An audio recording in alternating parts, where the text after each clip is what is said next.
के स्वभाव प्रकृति के विषय में समझाने की कृपा करें। क्षमेश्वरी माँ हमारे अपराधों को क्षमा करके हम पर कृपा करें, ऐसा उपाय बताइए।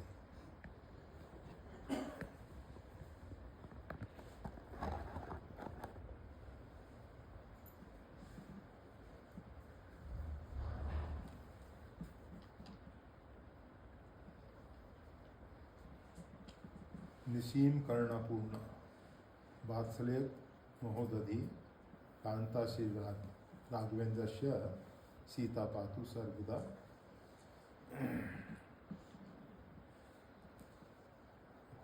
भगवती सीता जी जो हैं निसीम कर्णपूर्ण, उसकी कोई सीमा नहीं है, इतनी करुणा से परिपूर्ण है। असीम मतलब असीम करुणा से परिपूर्ण है माता जी। और वात्सल्य महोदधि, वात्सल्य का तो समुद्र उनके अंदर लहरा रहा है। जीव जो है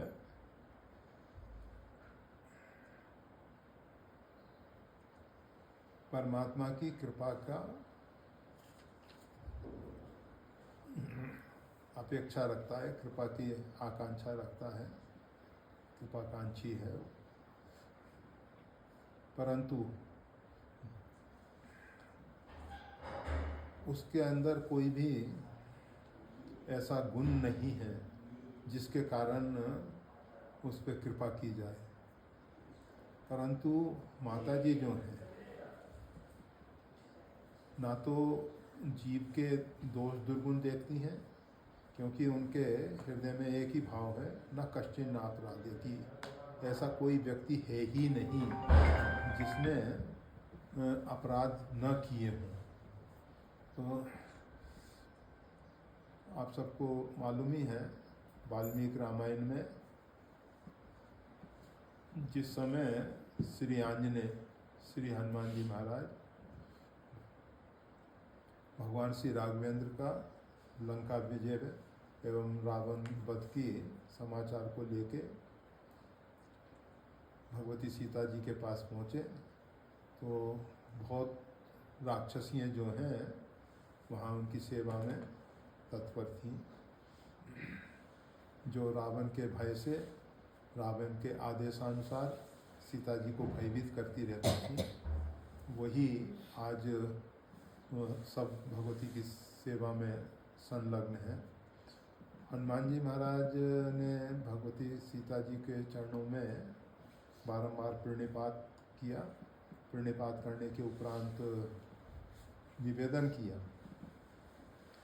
कि भगवान श्री राघवेंद्र ने, भगवान श्री राम ने किस प्रकार से रावण का वध किया एवं विश्व विजयी रावण पे विजय पाई है, अर्थात संपूर्ण विश्व पे विजय पाई है। वैसे तो जिस समय भगवान श्री राम ने धनुष भंग किया था, तो धनुष भंग के समय ही ये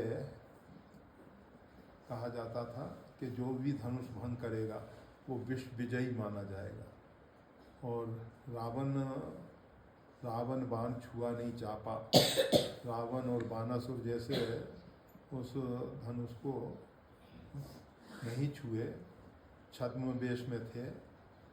और मंदोदरी ने कहा भी है, उस सभा में तुम उपस्थित रहे, फिर भी तुमने अपना पुरुषार्थ और बल दिखा के क्यों नहीं सीता जी को उस समय स्वीकार किया। इस प्रकार से जो चोरी पूर्वक, छल पूर्वक तुम उनका अपहरण करके लाए हो। तो कहने का मतलब ये है कि भगवान श्री राम तो वैसे ही विश्व विजयी हैं ही। इसीलिए गोस्वामी तुलसीदास जी कहते हैं, राम राज बैठे त्रिलोका, भूमि सप्त सागर निकला, एक भूप रघुपति कौशला। सप्त सागर पर्यंत रावण का राज था। रावण ब्रह्म सृष्टि जहाँ लग तनधारी, जहाँ तक ब्रह्मा की सृष्टि है वहाँ तक रावण ने विजय पाई थी। और जब भगवान श्री राम ने रावण को पराजित करके उसका वध किया, तो भगवान श्री राम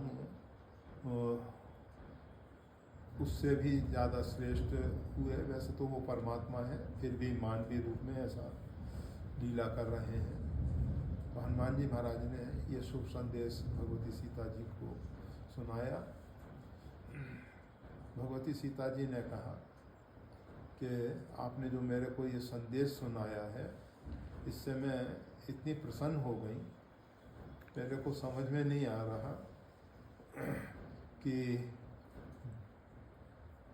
मैं आपको इसके लिए क्या उपहार दूं।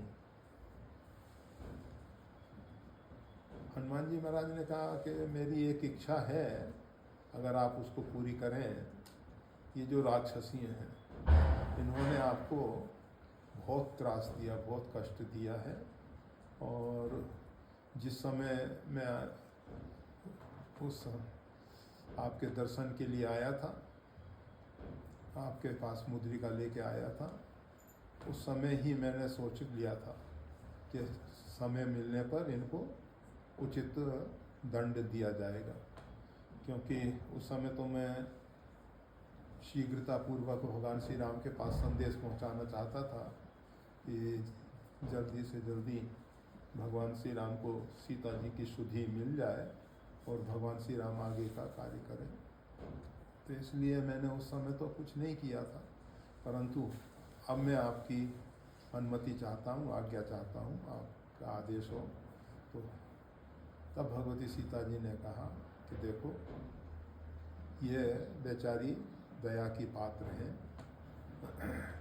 ये तो रावण के भय के कारण मेरे साथ ऐसा व्यवहार कर रही थी, अब ये सब सेवा में लगी हुई हैं, और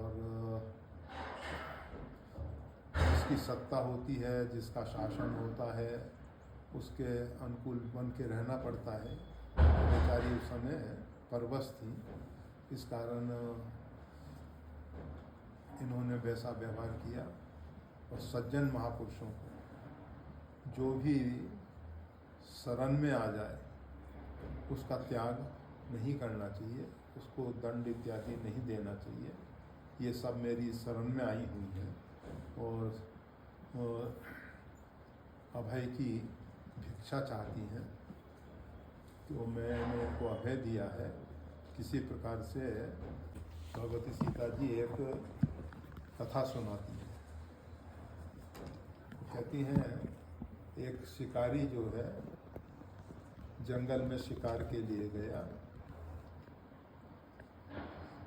एक शेर उसके सामने दौड़ा और उसको पकड़ने के लिए, तो वो व्यक्ति एक वृक्ष पे चढ़ गया। उस वृक्ष पे एक रीछ भालू पहले से बैठा हुआ था। अब वो व्यक्ति भयभीत हो गया, नीचे शेर आ गया है, ऊपर भालू है, क्या करें।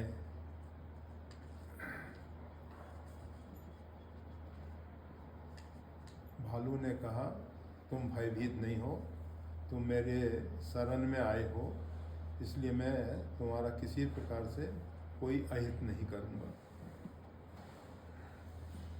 शेर ने कहा कि देखो, ये शिकारी है, ये बिना कारण से वन पशुओं का शिकार करता है, हमने इन सब का कुछ नहीं बिगाड़ा, फिर भी ये निरपराध को मारते हैं और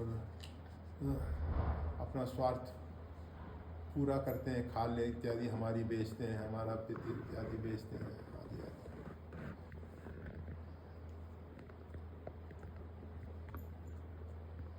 तो शेर कह रहा है कि उचित ये होगा कि तुम इस व्यक्ति को नीचे गिरा दो, तो जिससे मैं भूखा हूँ, अपनी क्षुधा निवृत्ति के बाद मैं यहाँ से चला जाऊँगा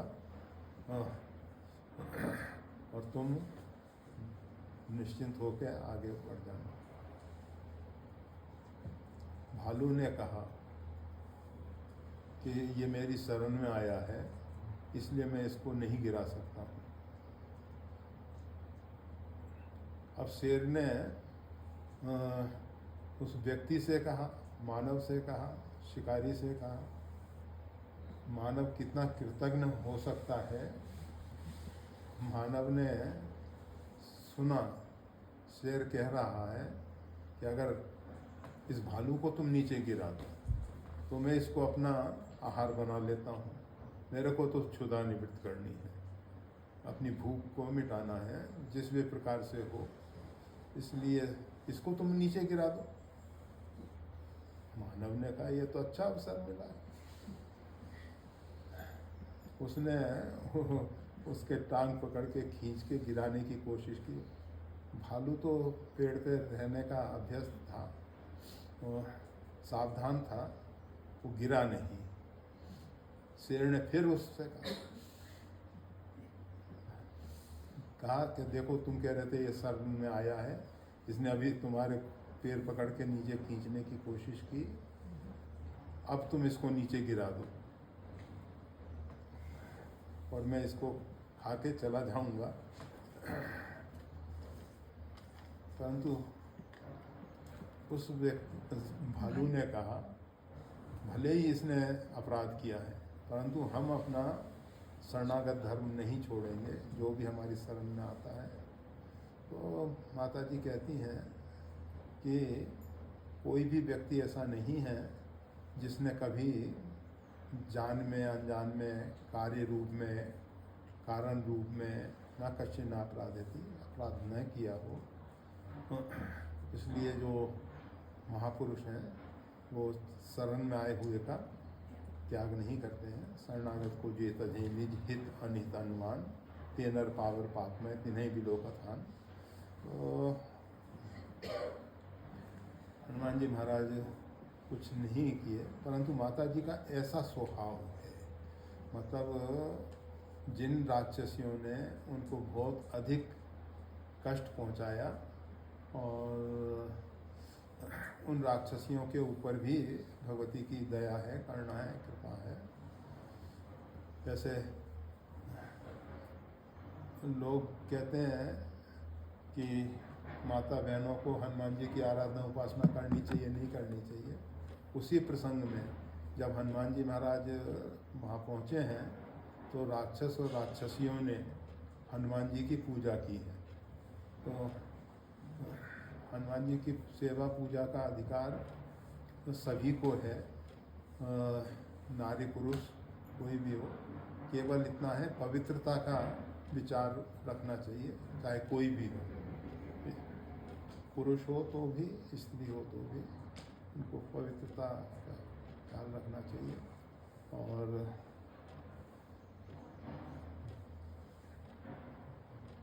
गोस्वामी तुलसीदास जी हम सबको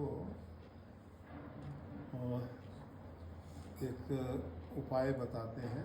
वंदम गुरुपद कंज कृपा सिंधु नरूपरी, वंदम गुरुपद पदुम परागा।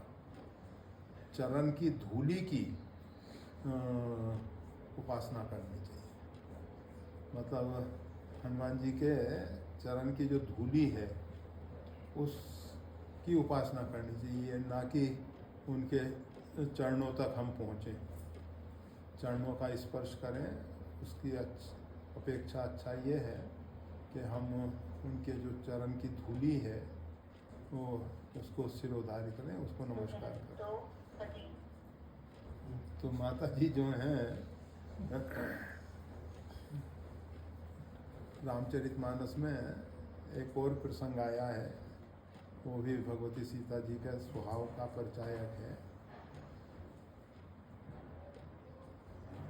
एक बार चुनि कुसुम सुहाए, निज कर भूषण राम बनाए, सीतई पहिराए प्रभु सादर, बैठे फटिक शिला पर सुंदर। भगवान श्री राम अपने हाथों से पुष्पों का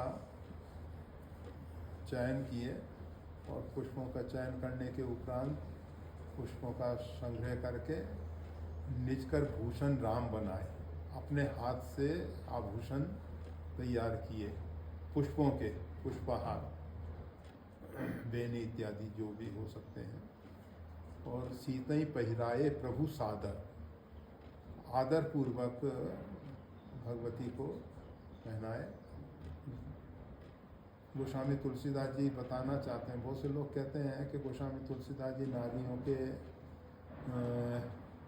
पक्षधर नहीं रहे हैं, ढोल गंवार सूद पशुनारी सकल कारणा के अधिकारी आदि आदि कहते हैं, परंतु गोस्वामी तुलसीदास जी भगवान श्री राम के माध्यम से यद यद आचरति श्रेष्ठ तत्त देवेतरो जना, जैसा जैसा श्रेष्ठ महापुरुष आचरण कर जाते हैं वैसा अन्य इतर लोग भी करते हैं। तो भगवान श्री राम ने सबको एक संदेश दिया कि पत्नी के त्याग का, समर्पण का आदर करना चाहिए। सीतई पहिराए प्रभु सादर, आदर पूर्वक कहना है। ऐसे तो आज कुछ लोगों ने यहाँ भी हो सकता है किया हो, चाहे नहीं किया हो तो कर लें, अच्छा होगा। सीता सहस्त्र नामावली से भगवती सीता जी का पुष्पार्चन इत्यादि, वो जो सीता सहस्त्र नाम है वो भगवान श्री राम ने अद्भुत रामायण में भगवती सीता की उपासना करते हुए स्तुति की है सीता सहस्त्र नाम से भगवान श्री राम ने।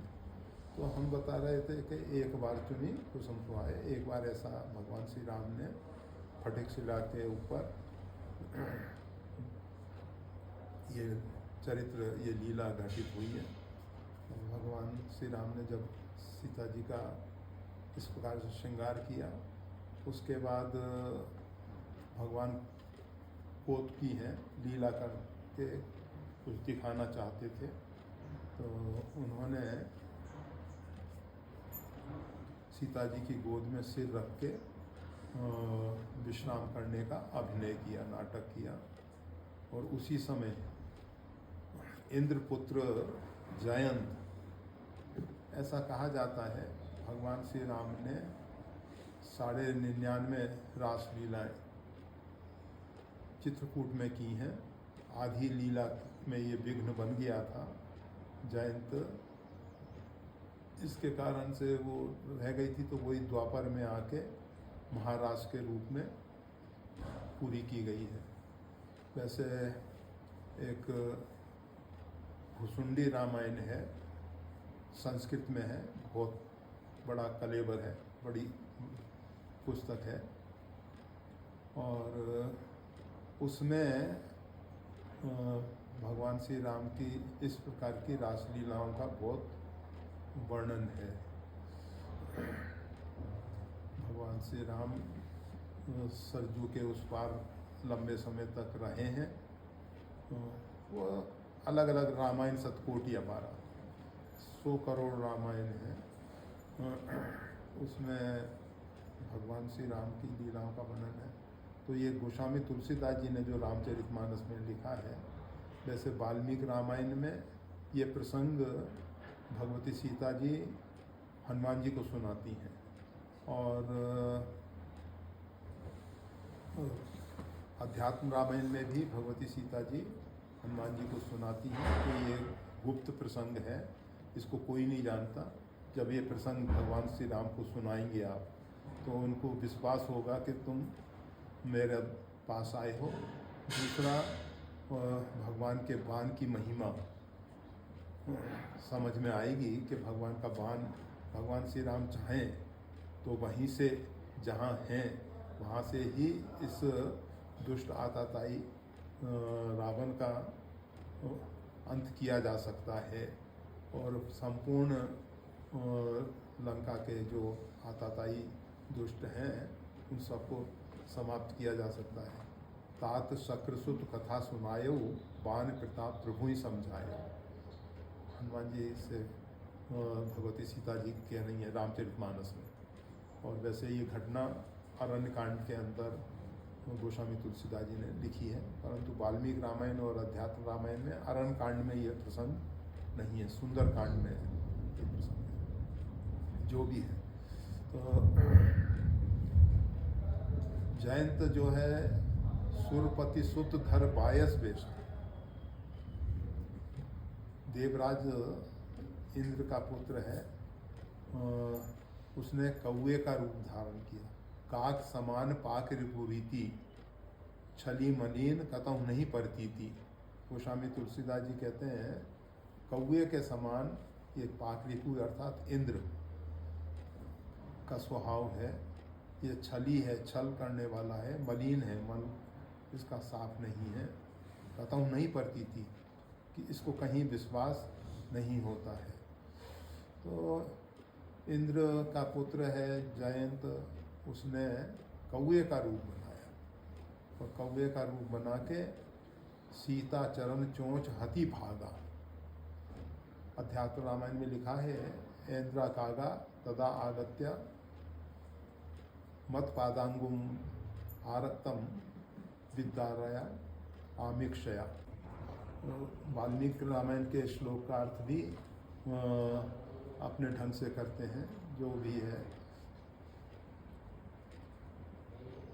चला रुधिर रघुनायक जाना। भगवान ने देखा कि सीता जी के पैर से जो रक्त की धारा बही भगवान के शरीर का स्पर्श की और रघुनायक जाना। भगवान जान गए कि ये जो है सुरपति सुधर बायस वैसा सठ चाहत रघुपति बल देखा, ये भगवान के बल को देखना चाहता है।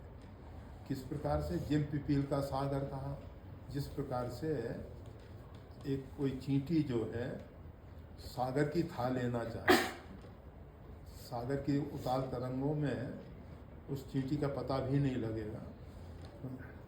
तो इसी प्रकार से सागर रघुवर बाहुबल, भगवान का जो बाहुबल है वो तो समुद्रवत है, और ये जो जयंत पिपील का मतलब चींटी के सदृश तुच्छ है।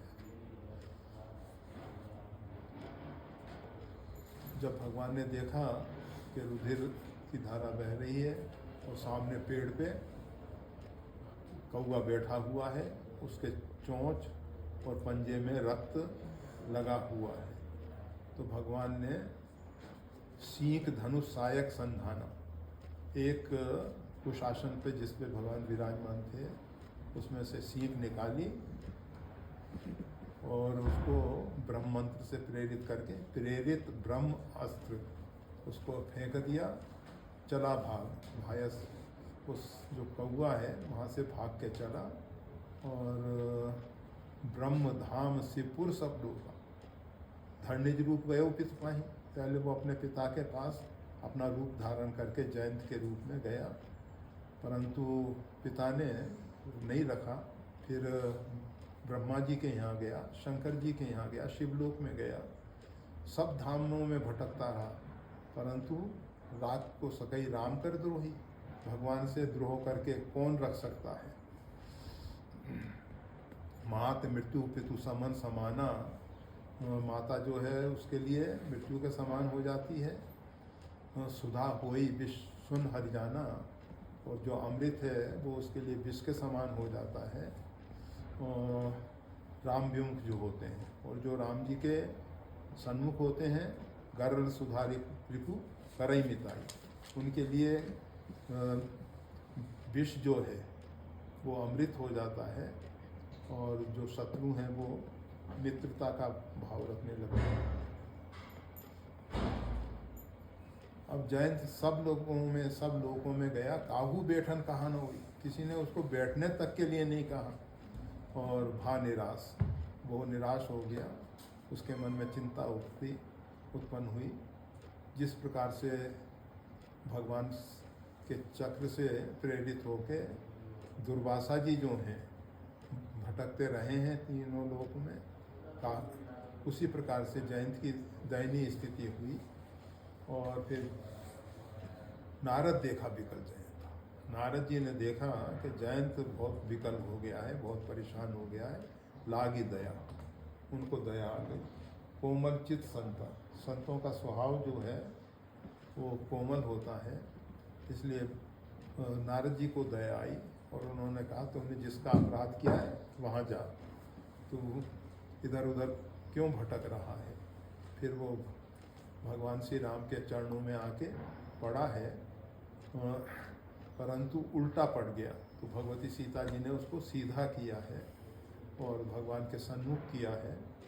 और भगवती सीता जी भगवान श्री राम से कहती हैं कि प्रभु, कोई बच्चा अगर माता के स्तन में काट भी ले तो माता उसको इस प्रकार से दंड नहीं देती है, और इसने अपराध किया है, परंतु अब आप इसको क्षमा करें। भगवान ने कहा, ये जो ब्रह्मास्त्र है ये निष्फल तो नहीं जाएगा। और उस जयंत से कहा, मैं तुम्हारी